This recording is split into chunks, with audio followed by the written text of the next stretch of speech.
أعوذ بالله من الشيطان الرجيم నేను బహిష్కరించబడిన శైతాన్ నుండి రక్షణ పొందటానికి అల్లాహ్ శరణు వేడుకుంటున్నాను.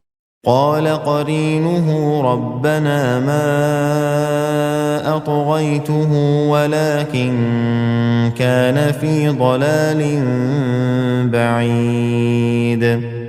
అతని స్నేహితుడు ఖరీనున్ ఇలా అంటాడు, ఓ మా ప్రభు, నేను ఇతని తలబిరుసుతనాన్ని ప్రోత్సహించలేదు, కాని ఇతడే స్వయంగా మార్గభ్రష్టత్వంలో చాలా దూరం వెళ్లిపోయాడు.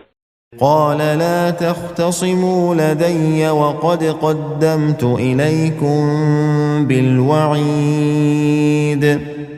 ఆయన అల్లాహ్ ఇలా అంటాడు, మీరు నా దగ్గర వాదులాడకండి, మరియు వాస్తవానికి నేను ముందుగానే మీ వద్దకు హెచ్చరికను పంపి ఉన్నాను.